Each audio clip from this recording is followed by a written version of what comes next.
True Murder. It's a rare insight into a killer's tortured mind. The most shocking killers in true crime history. Victims were brutalized, shot, stabbed. And the authors that have written about them.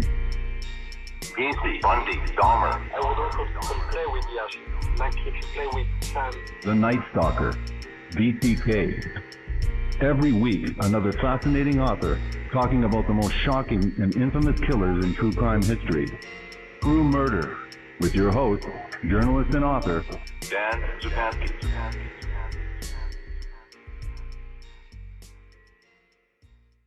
Good evening. Two grisly murders, a brutal double parricide, a suicide, and a fourth death under suspicious circumstances. Drifting into Darkness is a tangled tale of family dysfunction, fatal attraction, and greed. Saga that wends its way from the elegant southern mansions of Montgomery, Alabama, to the New Age salons of Boulder, Colorado, to rural, windswept Wyoming. On Thanksgiving weekend in 2004, philanthropists Charlotte and Brent Springford Sr., a wealthy, socially prominent Montgomery couple, were brutally beaten to death with an axe handle, echoing the infamous case of Lizzie Borden. Suspicion quickly fell on the Springfords' gifted but troubled son, Brent Jr., who would be tried and sentenced to life without parole. But a mystery remained. Who was the mysterious, elusive woman who claimed to be a Native American shaman that investigators believe manipulated Brent into this murder? Journalists solving murders is a time-tested trope in movies, mysteries, and on television.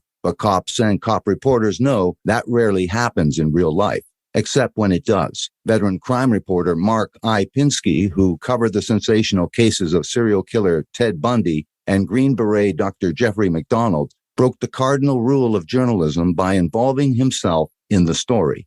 Pinsky's extensive research prompted investigators to invite him to join their dogged pursuit of justice. His access to unique and heartbreaking behind-the-scenes material enables him to take readers with him into the troubled, tortured minds of the case's main players. The book that we're featuring this evening is Drifting into Darkness, Murders, Madness, Suicide, and a Death Under Suspicious Circumstances, with my special guest, journalist and author, Mark I. Pinsky. Welcome to the program, and thank you very much for this interview, Mark I. Pinsky.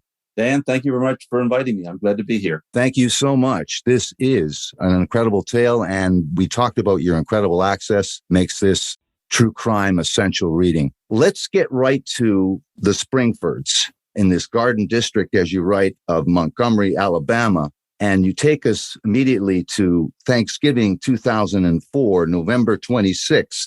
And a subcontractor, Michael Shelton, and his workers pull up to this address, this affluent home. What do Sheldon and his crew discover? They have had access to this home, and they've been working, and they know the family well. Tell us what happens, what they find. Well, when they pull up, they were getting ready to complete some of the renovations that were happening in the house. And first, they were somewhat concerned because there were some unlocked doors, and the key that they had for the actual house was not working. It appeared that a bolt had been thrown from inside. So they went through the garage and found an entrance in there. And they walked into the kitchen area where they were doing some tiling work. And they shouted to let people know that they were there, let Brent and Charlotte know that they were there. They got no answer. They were able to reach through a window pane, which was removable, unthrow the bolt, and walk into the kitchen. Again, they shouted that they were here just so people wouldn't be surprised. They weren't sure whether the Springfords would be at home or not. But as they walked through the first floor of the house, they noticed things were in disarray. They first noticed that when they went through the garage, that Brent Sr.'s office appeared to be somewhat in disarray, and he was known as a very neat person. So they were somewhat concerned, but it was a holiday weekend, so they didn't get too concerned. They went into the kitchen, saw no one, and walked through the first floor and saw papers strewn throughout the place. There was some foreboding because there was still no answer when they called upstairs to let them know they were there. And so with that sense of foreboding, the lead contractor walked up the back stairs. And when he reached the landing, he stopped suddenly because the carpet at the top of the stairs was saturated with blood, and not just a little blood. A lot of blood. And he knew something very wrong had happened.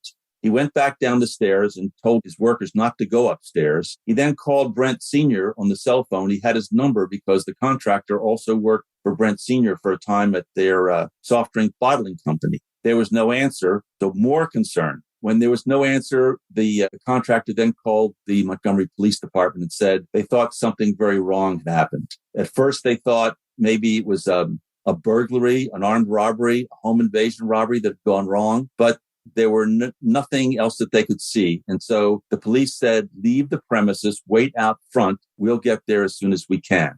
And it was a holiday weekend, so there were some people who were actually officers and detectives who were at home. And so they were called in, and it took about 30 or 40 minutes for the police to arrive, both uniforms and detectives. They went in, they went through the kitchen door, they went upstairs, they saw the huge area of blood. They knew something terrible was wrong. And so they called back to the precinct and said, we need some homicide detectives. We think that there's a murder of some sort. Their first thought was it was a murder-suicide. It might have been the simplest explanation for the physical evidence that they first saw. In the next hour or so, they then ventured along the hallway in the second floor. And the first thing they saw was the body of Brent Springford Sr. He had been beaten to death.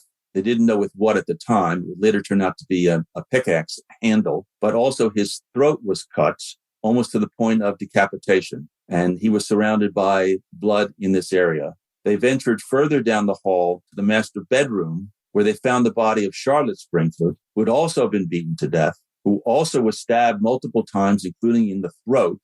And in this case, however, there were defensive wounds on her arms that they could recognize right away. Unlike Brent Sr., there were no defensive wounds on him. Mm-hmm. He apparently was set upon in a furious attack. But this time, Charlotte Springford either saw something happening or knew something was happening, and she tried to defend herself. There was physical evidence that after she was beaten to the ground and stabbed, she still tried to drag herself in the direction of the telephone, but she didn't make it. Investigators find out that there's a daughter, Robin, and a son, Brent Jr., and also that the Jaguar is missing. So how do investigators proceed with this investigation? Well, they first tried to reach Robin and also Charlotte's half-sister, Lois Truss, who lived in Birmingham, where they had spent the Thanksgiving dinner. And at the same time they were making these calls, neighbors, seeing the police vehicles and then the yellow tape that went up, began congregating on the lawn and on the front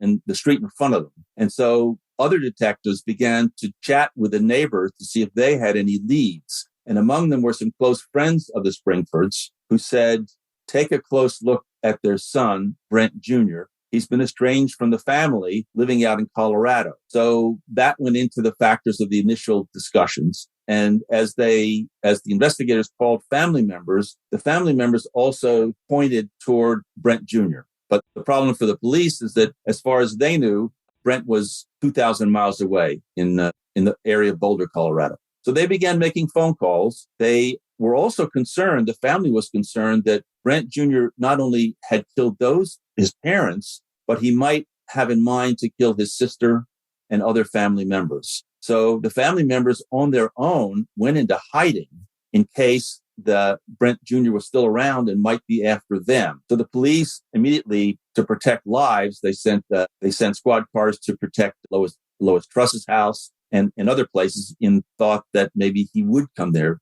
It was Brent Jr. and that he would come there. The family owned a lake house. They went out to the lake house. But at the same time, they were making calls out to Colorado where they knew that Brent had a home, and they were asking local sheriff's deputies to go out and see if he was there.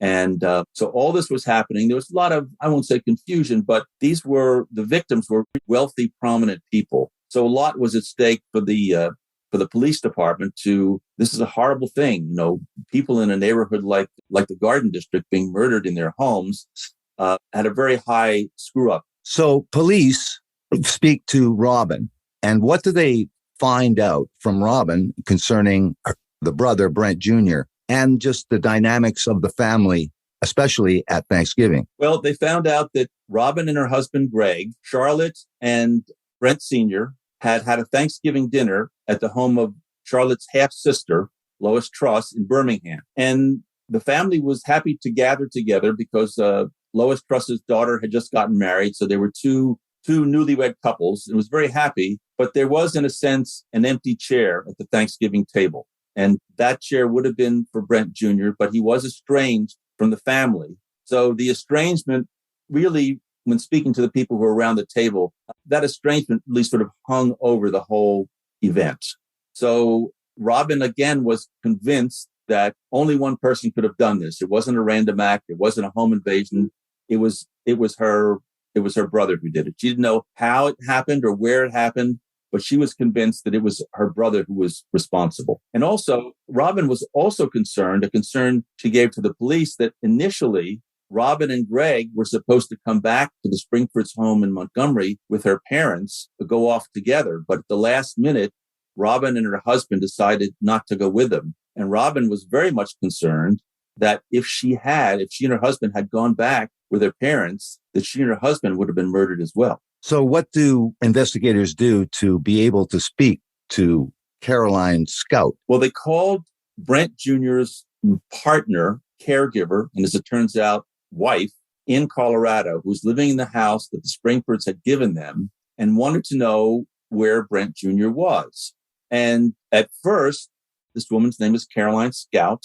She said, "Oh, he's around here somewhere." And they asked how long she had seen him. Was she sure? She said, "Oh, yes, he's been here all week. He called in sick at work on Wednesday night, the Wednesday before the Thursday of Thanksgiving. And he's been around here all week." So the police, are used to people telling the truth or not telling the truth. And they asked the local sheriff's department in Colorado to go out and check out the place, the house, to see if he was actually there. 2 deputies went out there. They looked around. They saw a car that was registered to Brent, but they couldn't find Brent. And they questioned Caroline Scout's 3 adult children, two adults and 1 adolescent, who were living in the house. And they all reaffirmed that, in fact, Brent had been there all week.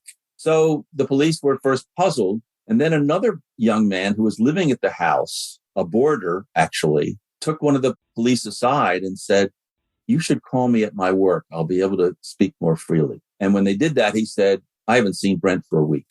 And so police became concerned. They still weren't ready to make a move. Montgomery police were not ready to get on a plane quite yet until the Jaguar was discovered outside of Tulsa, Oklahoma, which kind of began to connect the dots for the investigators in Montgomery. There was the missing Jaguar that had been in the garage in Montgomery. And after the murder, it shows up in Tulsa, Oklahoma, which is pretty much 2/3 the way back to Colorado. They thought they were kind of closing in on their suspect. Now, what do investigators find about the dynamics of Brent Jr., his family life? Brent Sr., this wealthy businessman, and mother Charlotte. What was their personalities and how they contributed to this dynamic? Well, the Springfords, Brent Sr. and Charlotte, were really well beloved in Montgomery. They were philanthropists. They had made a lot of money, but they weren't, grabby, selfish people. They tried to share their wealth in many ways. Even when they traveled, they were very progressive. Now, this is 2004, but earlier, Montgomery can be a very conservative place and was a very conservative place, particularly regarding racial equality. But both Brent Sr. and Charlotte were known as being very progressive people on race, very open to various people in town. When the Southern Poverty Law Center located in Montgomery, a lot of the establishment people kind of shunned them, but Brent and Charlotte did not. They made them welcome. And so they were beloved for their gifts. They were beloved for their civic involvement. And the great tragedy, as their close friends knew, was a long-term estrangement from their oldest son, Brent Jr. And they had done everything their friends knew to support him as he was growing up. He was not a spoiled kid. He was an altruistic kid. He took in strays in terms of newcomers to his school. He invited people they had parties at the home. But when he went away to school, he went to Vanderbilt University in Nashville, Tennessee, very good school. But in those first couple years, he became gradually alienated from his parents. And his parents didn't cut him off. They didn't use what's known in this country anyways, tough love. They tried to understand what was happening to him. They were very sympathetic. They, offered counseling. He was always welcome back home, even when he became more and more alienated to them. When he decided to drop out of Vanderbilt after his second year, where he was a very good student, He went on projects in Latin America to help people. His professors loved him, but he became interested in New Age beliefs, but also a serious study of Eastern religions, Buddhism and Hinduism. And his parents weren't sure what the source of this alienation was. Sociologically, at least in North America, when young men reach their early 20s, they're sometimes vulnerable to incipient mental illness, particularly bipolar. And Brent Jr.'s parents weren't sure if that's what it was, because there was a family history of bipolar disorder in Charlotte's family. Right. And they were petrified that that's what was happening to them. But they did everything they could to support him. He wanted to drop out of Vanderbilt after the second year. They didn't like it, but they accepted it. He wanted to study Buddhism and Hinduism in retreats around the country and in Mexico, and they supported him in that. So they basically did everything they could. But as time passed, he began, as the title of the book says, he began to drift into darkness, and the alienation was greater and greater. When he would come back for family visits, sometimes for big family occasions, the Spreaker had a black tie dinner at Christmas every year for more than 100 people at their home. And he showed up one year in a monk's robe with his head shaved. And his parents were, of course, mortified, but they were saying their explanation was, Brent's just trying to find himself. When did Brent meet Caroline Scout, and under what circumstances? Well, Brent spent about 2 years with a serious study of Buddhism and Hinduism, going from retreat to retreat in Mexico and across the U.S. He ended up in Boulder, Colorado, where he decided he would study Buddhism formally at Naropa University in Boulder. His parents were not so thrilled with the idea, but they thought, well, he'll be back in school. That'll be good for us. And so they supported that. But for all of Brent's adult life, he was searching for enlightenment through New Age seeking, through Buddhism and Hinduism. But in the end, it just got darker and darker. He really wanted to find a guru, a spiritual guide. And he went to visit the home of his roommate. His roommate at Naropa's parents lived in Boulder. They had a kind of an intellectual salon, a New Age salon at their home. And he went there one day and he crossed paths with a woman named Caroline Scout, who claimed to be a Native American shaman. And the instant he saw her, he was struck. And he got down on his knees and touched his head to the floor 3 times and said, I found my spiritual guide. And that was a fateful meeting for Brent. He thought this search that he'd been on for several years was finally satisfied. He found someone who he could follow and learn about and study. He was still at Naropa. So as he was getting to know her, taking breathing classes with her that she gave in Boulder, he wrote a paper about her for Naropa and her history, based, of course, only on what she told him.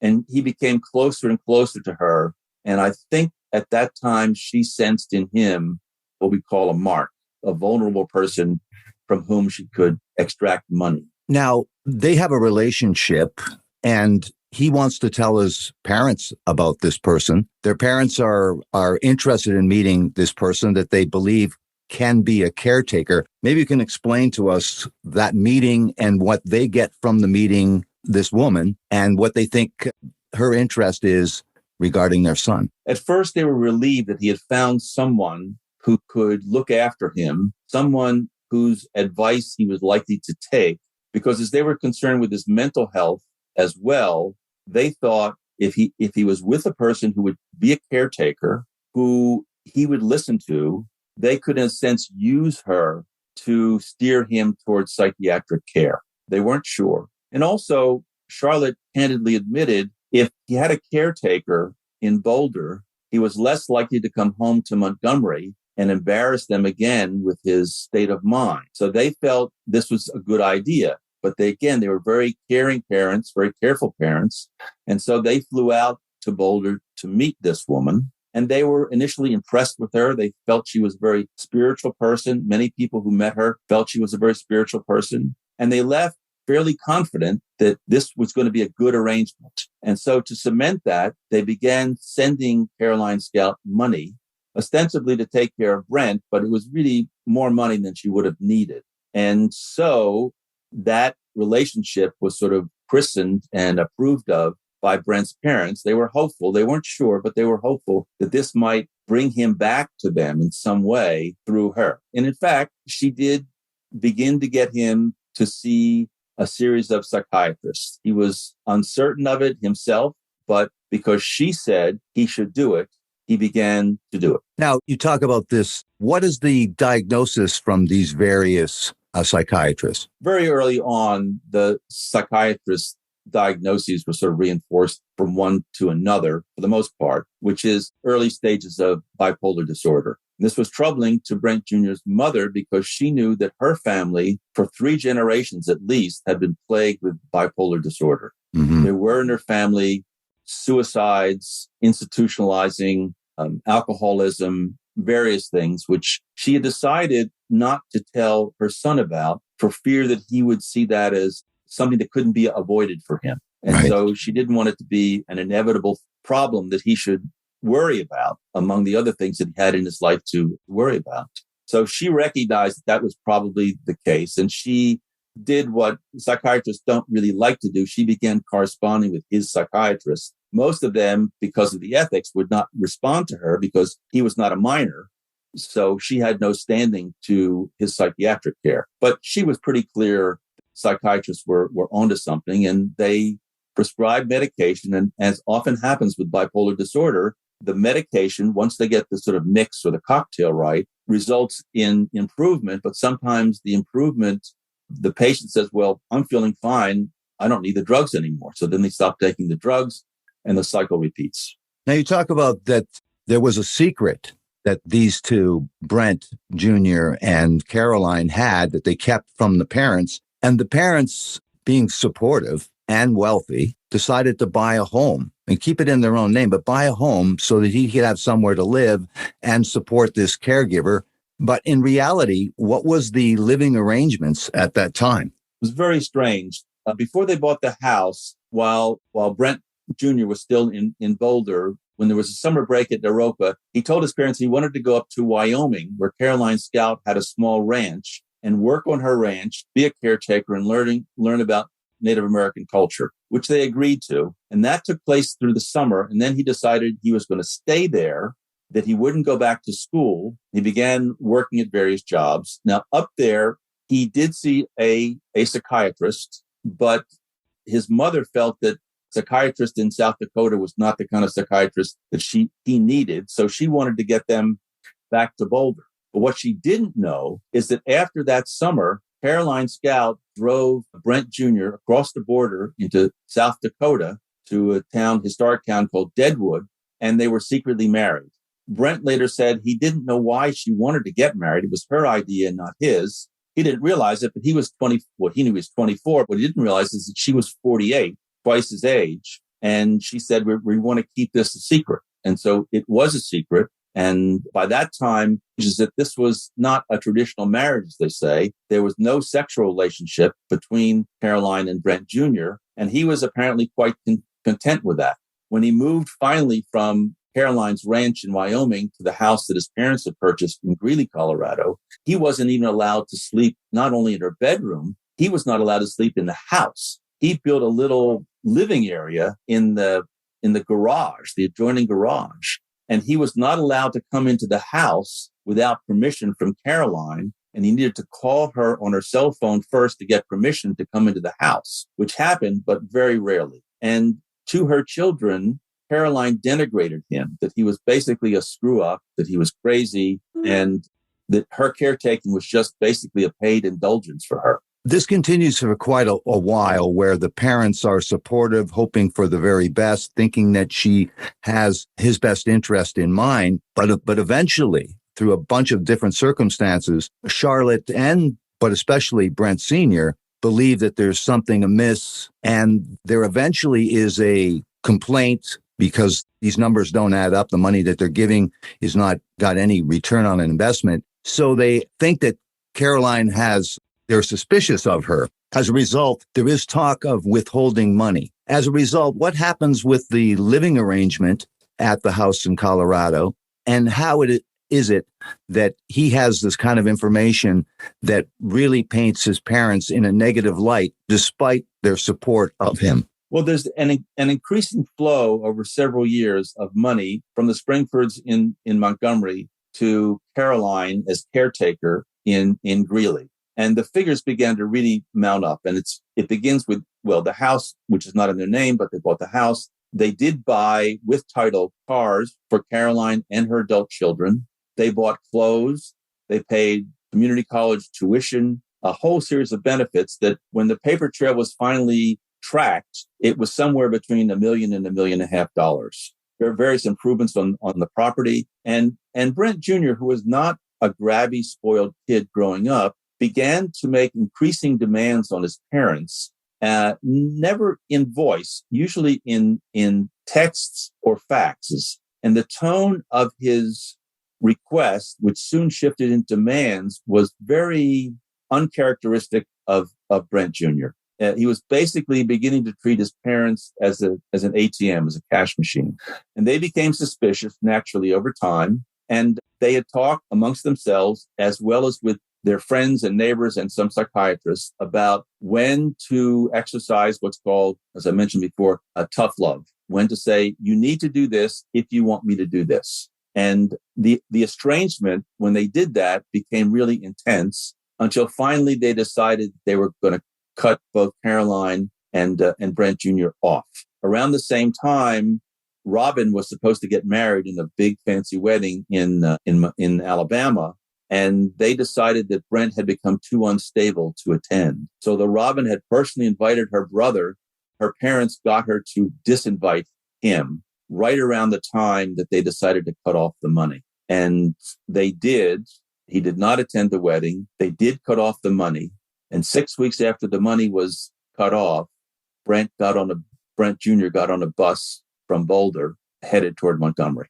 Now, investigators, Mark, have the evidence they need. They have the background to explain how this all occurred, and they have their likely suspect. Tell us about the arrest and what happens afterwards in this investigation. Well, 2 detectives from Montgomery went out and joined the sheriff's deputies out in the Greeley area. And as they pursued their initial investigation, it became clearer and clearer that Brent Jr.'s alibi for being in Colorado at the time of the murder was falling apart. And they could see that. And as they kept making visits to Caroline Scout's house, which is obviously the older Springfield's house, to interrogate members of the family and Brent, things were getting shakier and shakier. At that point, they were almost ready to make an arrest, but Brent Jr. preempted them by checking himself into a local psychiatric institute from which they could not get him. While they were waiting to find a way to get him from the institution, surveillance tape was coming in from bus stations across the country that were placing Brent Jr. on the way to Montgomery and from Oklahoma, where the Jaguar was discovered, back to Boulder. So they were building a case, but they were under a great deal of pressure because the only physical evidence they found at the Springford's home in Montgomery, where the murders took place, was one fingerprint from Brent on a banister. But it was not in blood, and there was no way to date the fingerprint in a house that he grew up in. So basically, they had no physical evidence to connect Brent Jr. to the killing. So they were under great pressure back in Montgomery because the parents were such socially prominent people to come up with a solution quickly. And the only way they could do that was, they thought anyway, was to go through Brent himself to get some sort of a confession. So they waited. They got a warrant for his arrest from Montgomery and a request for extradition from Alabama. And they went to the psychiatric institute. It was midnight. The people in the psychiatric facility said they wouldn't release him unless the police showed up with a warrant for his arrest, which they did. It was about midnight. Brent had been sleepless. We don't know for how long. He was also taking psychotropic drugs, some very powerful, yet the institute released him to these police officers. And then something a little strange happened, or maybe more than a little strange happened. Instead of taking Brent right to the Boulder County Jail, where he would have been booked, they took him to a small police station in Louisville, Colorado, which was where the Psychiatric Institute was. And the 2 homicide detectives and 2 local sheriff's deputies sat him down and interrogated him. Now, here's a young man, normally troubled, psychiatric history, under the influence of psychotropic drugs, and sleepless, and they began to interrogate him. They read him his Miranda rights, but the question later emerged, what was his frame of mind? Did he know what he was being asked? Did he know that he was entitled to a lawyer? Notwithstanding, the two Montgomery police officers who I spoke with later said, well, we knew we were on a little shaky ground, but this was all we had. So we thought we'd go do this. If there's a problem with the confession later, we let the prosecutor deal with that. And so they interrogated him for 4 hours on tape, at which time he gave an account and admission of how and why he bludgeoned his parents, how and why he beat his parents to death. And so with that, they then took him to the Boulder County Jail and booked him into jail. But the Boulder jail officials, one of the things they had to sign a certification that he was mentally capable at the time. And they said he was, but it became obvious to the jail officials that he wasn't, because they called in some of their psychologists to talk to him, gave him several tests, including a Rorschach test. And then they had the presence of mind to bring in a local public defender to look out for his rights. But at that time, by that point, the horse was out of the barn as far as the confession goes. And then things were compounded. Brent, while in the jail, before, when he was in the psychiatric institute, he was calling TV stations around Montgomery, denying that he was involved, but calling sort of everybody he thought of and making disparaging remarks about both the police in Montgomery and the governor of Alabama, which would later do him no good. Later, when he was in the Boulder County Jail, he wrote something else, which amounted to a confession, which he gave to a jailer, he said, to give to his attorney, to his public defender.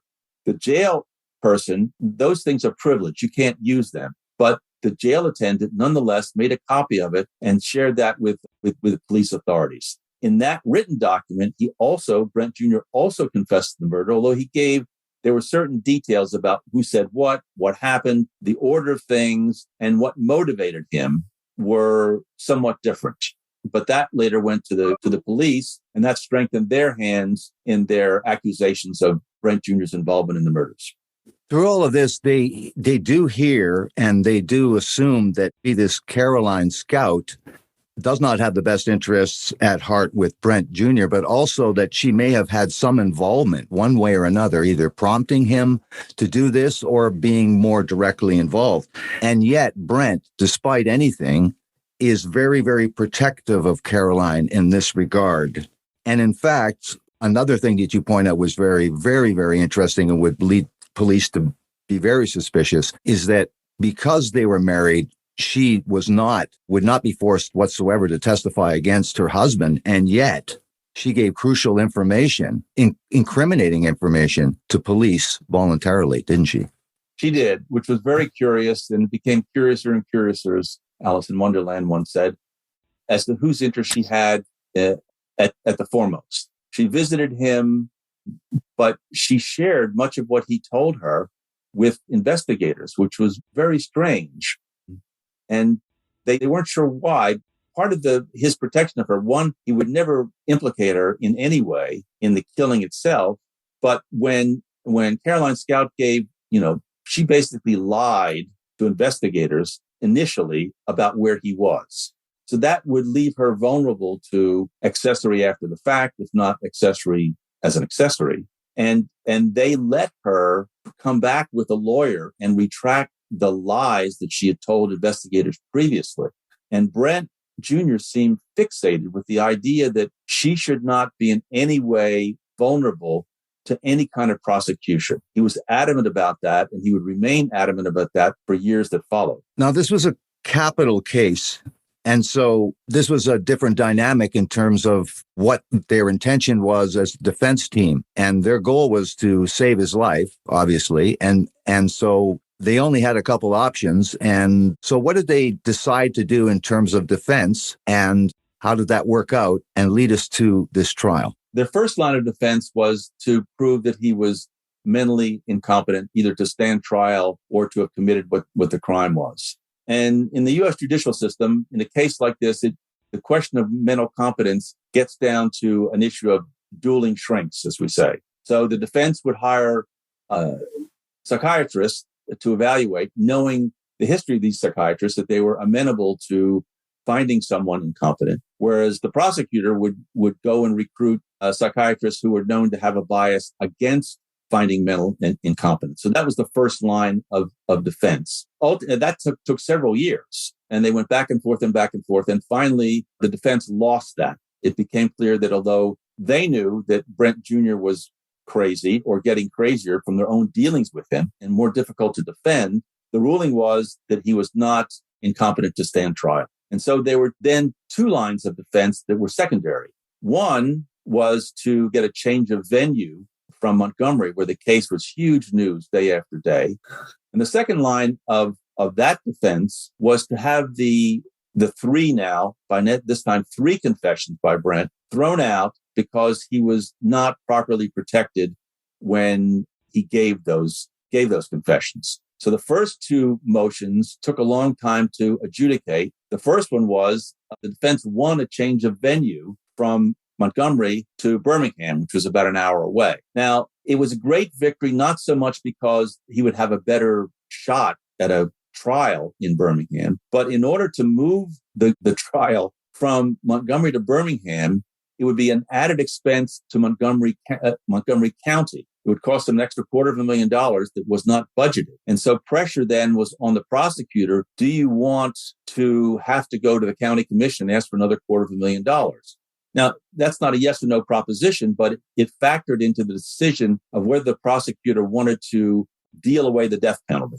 Once the death penalty went off the table, then the trial would probably remain in Montgomery with a pleading. The issue of the confessions, which was also critical, was not adjudicated. So that was sort of hanging out there. But the prosecution knew that if the judge threw out the 3 confessions, all they had left was bus station surveillance tape. They had no physical connection to put Brent in Montgomery in that house, and no other way to prove that Brent Jr. committed these murders, other than the fact that they could prove that he went from Boulder to Montgomery and then went on the way back from Tulsa to Boulder. So those are different factors that the prosecutor had to weigh in whether to accept a plea. Another issue was the Springford family.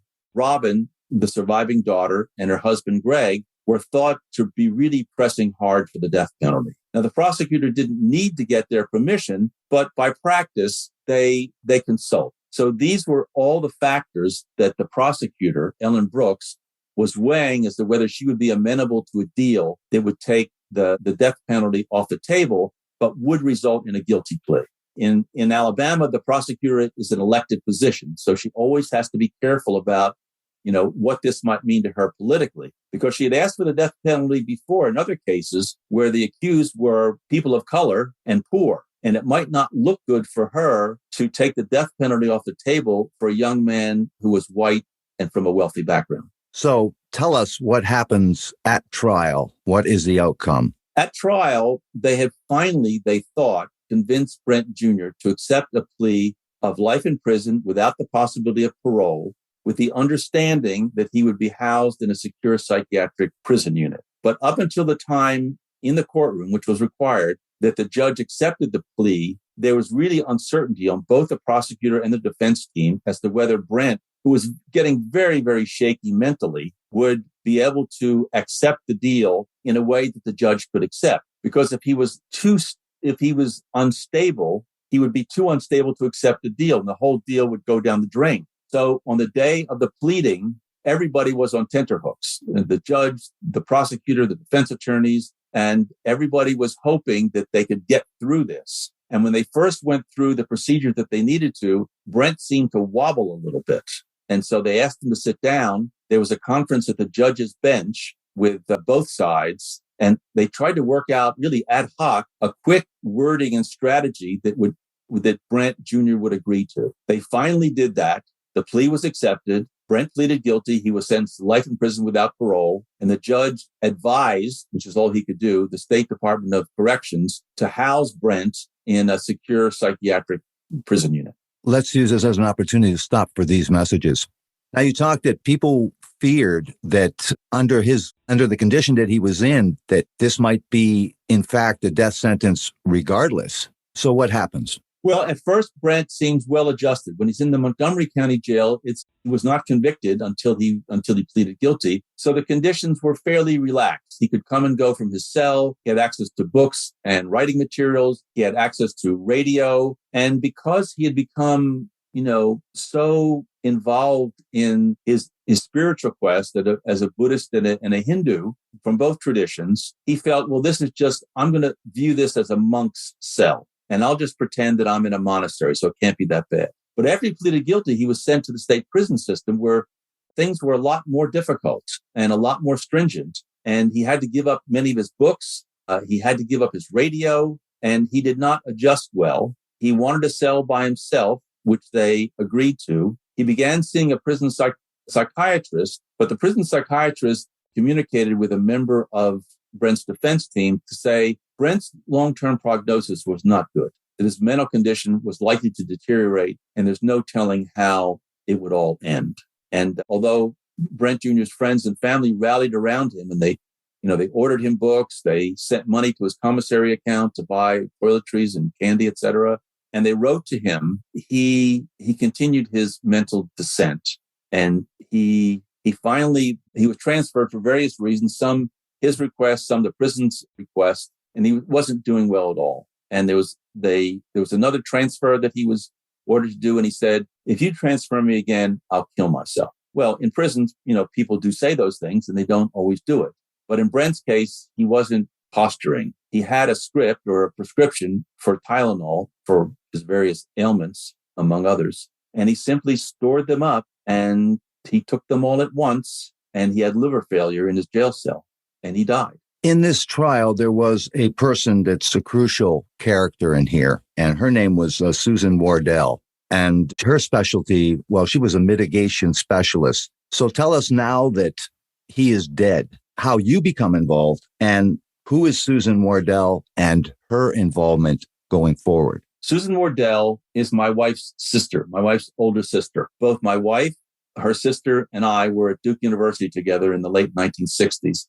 I didn't know either of them at the time, but Susan was there. Susan graduated from Duke. She had been married, and then she was divorced. And later in life, she went back to school, to university, first to get a degree in clinical social work, and then to get a degree in law. So she was both an attorney and a clinical social worker. And she gravitated to a specialty called death penalty mitigation, which meant that the federal courts have decided, as they've narrowed the window for the death penalty, that if you have a client as a defense attorney who you think is likely to face the prospect of the death penalty at the end of a trial, at the beginning of the trial, you need to hire a mitigation specialist. And that specialist's job was to create a profile of the defendant apart from their guilt or innocence. That wasn't a factor, but a psychological profile, sympathetic, that could be presented at the end of the trial to either the prosecutor, the judge, or a jury if they go to a penalty phase, to say, you shouldn't kill this person. They never did anything wrong before. They were abused. There was a drug addiction in the family, or they had all these troubles. So that was Susan Wardell's job. She did it, although she's an Atlanta native, she did it mostly in Alabama because there were so many death penalty cases in Alabama, and she got very good at it. So when Brent Jr. was extradited back to Montgomery and assigned two very capable criminal defense attorneys, they employed Susan Wardell to handle this case. Now, most of the defendants that she worked with, because of the demography of the death penalty in America, were people of color and indigent in some way. Brent Jr. was quite different. He was college educated. He was white. He was upper middle class, if not more. And she developed an affinity for him and a real sympathy for him. So she went way beyond what she would normally do for a client because she felt so personally close to him. He was about the age of Wardell's own two children. Right. And as Wardell did more investigation, the sinister presence of Caroline Scout began to insinuate itself in her theory of the case. But she couldn't get Brent Jr. to cop to that, to roll on her. He would not hear of anything negative about Caroline Scout, which was very frustrating to Susan Wardell. And then when Brent killed himself in prison, Susan Wardell was just incensed. She felt that the person who was really responsible for these murders, Caroline Scout, had gotten away scot-free. There was no evidence now to connect her. and that she had escaped justice. And that infuriated Wardell. Now, you write about fate and another person that ends up dead and Caroline Scout involved, this Sandy Campbell. Tell us about this event. Well, Susan Wardell convinced me that my previous true crime book had come out in 2013. Susan Wardell convinced me that I had to write a book that would bring Caroline Scout to justice. And she sent me all this wonderful for journalist material, emails, letters, personal journals, interviews, etc., which she sent to me as an inducement to write the book. I went through that material. I was convinced, I was persuaded, and I agreed to research the book. When I finished her files, I began doing my own research in Montgomery, and I thought I was finished with this case. I was ready to write the book, but I thought, well, I better go to Boulder just in case. So I went out to Boulder, did some more research and reporting. I worked with a private investigator who had worked with the defense team. And then I thought, okay, I did my due diligence. I'm coming back to, at that time, Florida. And it couldn't have been more than a few days later when I heard from a private investigator. He said, "You'll never believe what happened. They found another body up on Caroline Scout's ranch in Wyoming, and it's an apparent suicide." I thought, whoa. So I began to investigate that. He began to investigate that. And I convinced the Wyoming sheriff's people to begin to investigate that. And it turned out that this new victim, Sandy Campbell, had known Brent was from Boulder before he went up there. He had known Brent Jr. They were friends. He was also psychologically fragile.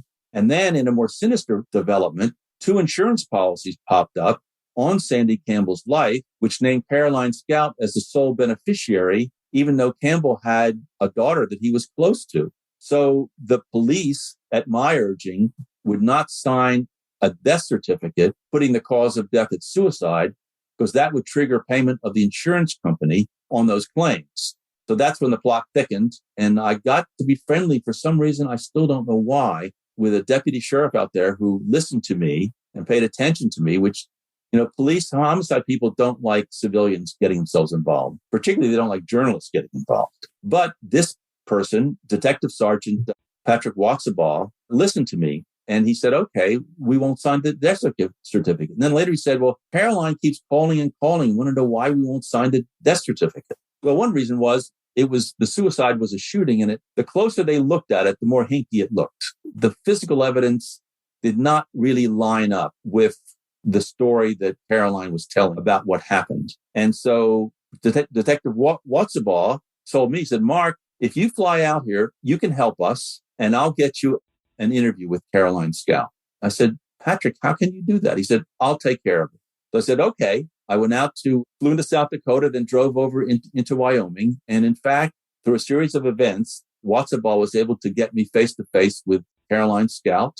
She wasn't sure the capacity that I was there for, which worked in my favor, at least for most of the interview. But I was able to sit face to face with her for 2 hours and do an interview. She didn't admit anything. That I never thought she would, but at least I had the opportunity to speak with her. When we left the interview, Watsabaugh said, we're going to convene on Monday a task force to look into this case and the previous case. Would you be willing to come and join us? And I thought, okay. I mean, this never happens. Cops never ask a journalist to sit in and help. So I thought, okay, let's do it. And so that Monday morning, there was assembled in the sheriff's department in Weston County, Wyoming, 2 coroners, a coroner's investigator, and Sergeant Watsabaugh. And we all convened. Everybody brought the documents that they had generated by looking into the case. And I was asked to be the first speaker. And the first thing they asked me about was the Springford murders and how they may be similar, how they might have been similar, or the dynamic between Scout and Brent Jr., how that might replicate or be similar to the dynamic between Caroline Scout and Sandy Campbell, the most recent body found on her property. And so I basically became, a central part of this task force looking into this case. This task force had a end goal, and everybody involved that was involved in the Springford case, but also now in the Campbell case, wanted to bring this Caroline to justice and have her testify. So what is the strategy leading up to this coroner's inquest? What do they ultimately want to do and compel her to do? And what would they like to have the prosecution ultimately have happen? The 2 coroners who worked together wanted the local criminal prosecutor in Weston County to bring charges against Caroline associated with the death of Sandy Campbell on her property. Also with some related scams that they turned up in their investigation. But despite all the legwork that they did in giving information to the local prosecutor, he just thought the case was too complicated for him to get into, and he wouldn't do anything about it. So the next route that the coroners took, they contacted the Wyoming State Bureau of Investigation, who had the jurisdiction, if they wanted to assert it, to come in and look into the case. They agreed to look into the case, but they weren't sure how long that would take. So the coroners decided if the prosecutor won't bring a criminal proceeding, we'll bring what's known as a coroner's inquest, which is by statute to determine the cause and circumstances of the death. And they decided they would make a coroner's inquest, basically a trial of Caroline Campbell, and put forth to a coroner's jury all the information that they were able to turn up and all the information that I was able to turn up and all the information that the private investigator in Denver and Boulder was able to turn up, in hopes of using a coroner's inquest verdict to further pressure either the local prosecutor or the State Department of Investigation to bring criminal charges in a criminal court against Caroline Scout. And even if they couldn't, they wanted to put Caroline Scout on trial because there was no other way, they thought, to bring her to justice. They thought that putting her on the stand or compelling her to be on the stand, they were confident that would happen, but they might get something, derive something from that. She does go to this inquest. What happens? A good lawyer, and he did everything he could because she had never, to our knowledge, Caroline Scout has never been in a courtroom where she was placed under oath. And the jeopardy is if she did testify at the coroner's inquest and she lied, if not for her involvement in either of the killings, she would be subject to a perjury charge. So her lawyer went back and forth until he finally said, if you call her, we will assert her Fifth Amendment rights and say to the coroner's jury, she is asserting her Fifth Amendment rights of not incriminating herself, but she would not physically be on the stand because under Wyoming law, if your client is likely to take our Fifth Amendment against self-incrimination, you couldn't keep asking her the same question. If you knew that person was going to assert their Fifth Amendment rights, you couldn't actually put them on the stand. It would be considered prejudicial because the jurors might take the implication that she had something to hide. So she, in the final analysis, she showed up in the courtroom with her attorney, but she was at the back of the room. Her attorney asserted her right, and she escaped being compelled to testify in the coroner's inquest. With this pursuit, as you call it, yourself and everyone else trying to get criminal charges to take this further, what is the result of that pursuit? And what happens to Caroline Scout? Well, the coroner's jury came back with a verdict of homicide, which is to say murder in the case of Sandy Campbell. Afterward, they did not name the person. In their ruling, they did not name the person, but after the ruling was announced, they said that they believed that Caroline Scout was responsible for the death of Sandy Campbell for profit. That induced the state's investigators to continue their investigation. But while that was dragging on, Caroline Scout moved to Indiana and died of natural causes. So there was no reason for there to be a report from the state police. And so the only record we have, the only decision we have was from the coroner's inquest. To wrap up this incredible story, you reflect. What did you learn from this? And as you write in Reflections, what is your conclusion, if any, from this incredible journey into the facts of this case? I take a layered view of how and why the story of 4 tragic deaths unfolded so inexorably. A view that spreads responsibility for the tragedy in Montgomery and what took place afterward in Boulder and Wyoming. As a parent, I can't fault Charlotte Springford for trying to involve herself in her son's life and psychiatric treatment. To one doctor, she wrote, quote, "We love him so much and we are so frightened for him." The larger question, it seems to me, is how might Brent's parents have distinguished between his neediness and entitlement, his sincere spiritual quest, and incipient, possibly hereditary mental illness? Then how soon should they have recognized the venal, malign influence of Caroline Scout, for whom they placed so much faith and hope? For that, I have no answer. When Susan Wardell first brought the Springford case to my attention in 2009, there were 2 dead people, Charlotte and Brent Springford Sr. Brent Jr. and Richard Campbell, Sandy, were still alive. By the time I left Wyoming in 2016, there were 4 dead. I wish the outcome could have been otherwise. The Caroline Scout would have faced the jury for her role in the Springford and Campbell deaths. But nothing more Wardell or various law enforcement officials, and certainly not me, could do was able to change that. However, when I first approached the members of the Springford and Campbell families, as well as defense and law enforcement officials in Alabama, Colorado, and Wyoming, I told them that regardless of how the judicial process played out, this book would be the murder trial that Caroline Scout never had. Absolutely. I want to thank you very much, Mark I. Pinsky, for talking about your incredible book, Drifting into Darkness, Murders, Madness, Suicide, and a Death Under Suspicious Circumstances. For those that might want to take a look at more information and other books that you have written, is there an Amazon page and is there a website, please? There's a website, which is www.markpinsky, one word, MarkPinsky.com. I'm also on Facebook. There's a lot of material on Facebook as well. And I have a presence on other social platforms as well, TikTok and Twitter, etc. So you should be able to find me in the book, or you could just go to New South, one word books, newsouthbooks.com, and you'll find as much as you would need to know about the book right there. Thank you very much, Mark I. Pinsky, Drifting into Darkness, Murders, Madness, Suicide, and a Death Under Suspicious Circumstances. It's been incredible. Thank you so much. You have a great evening. Good night. Good night. Thank you for having me. Thank you.